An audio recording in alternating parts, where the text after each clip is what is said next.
penyambutan jemaah haji kloter 5 di Bekasi, Makassar di Asrama Haji Sudiang Jumat 5 Juni 2026 berlangsung meriah. Selain wajah-wajah bahagia setelah menunaikan ibadah haji di Tanah Suci, perhatian orang-orang tertuju pada busana yang dikenakan para jemaah, khususnya jemaah perempuan asal Kabupaten Goa. Sejumlah jemaah terlihat kompak mengenakan pakaian warna-warni dengan hiasan peyet, manik-manik, dan ornamen berwarna emas yang berkilauan. Busana tersebut dipadukan dengan kerudung senada yang dihiasi aksesoris berkilau, menciptakan penampilan yang mencolok dan elegan saat memasuki aula kedatangan. Fenomena penggunaan pakaian bling-bling saat kepulangan haji memang menjadi tradisi yang kerap dijumpai di Sulawesi Selatan.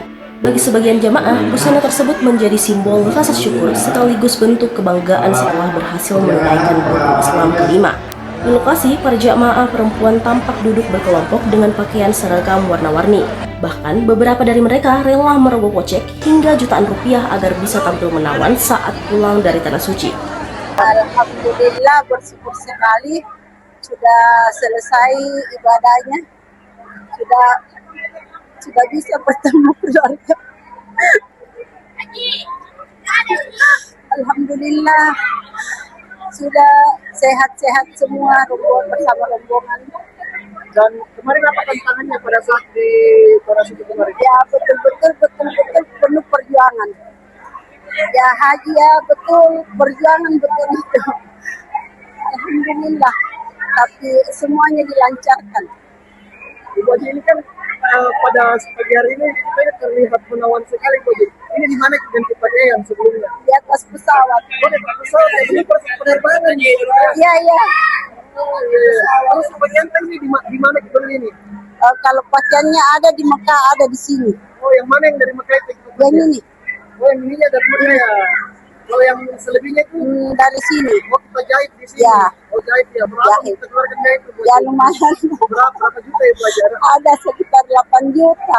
8 juta kan ternyata keseluruhan. Masya Allah, cantik sekali. Berapa lama cuma ini punya Haji? 15 tahun. Oh, 15 tahun ini berarti dari 2011 ke Oktober ya? Iya, 2011. Jadi apa harapan ke depannya ini? Jadi haji makin ini, apa yang kita harapkan untuk ke depannya? Mungkin haji 2 kali kan? Ya amin. Saya harapkan semua untuk anak-anakku dan keluargaku bisa melaksanakan adab haji dan umrah. Semoga dimudahkan rezekinya. Semua saudara-saudara dan keluargaku. Respon dari Iya. Itu bentuk apa ya? Ya, mereka kebanggaan mereka, kegembiraan mereka sudah melaksanakan ibadah haji, pulang ketemu dengan keluarga, suatu kebanggaan tersendiri buat mereka. bagian dari budaya itu. Bagian dari budaya juga, dan kita hargai karena mereka sudah menjalankan ibadah dan alhamdulillah mabrur. Download Tribun X sekarang, menghadirkan lokal menjadi Indonesia.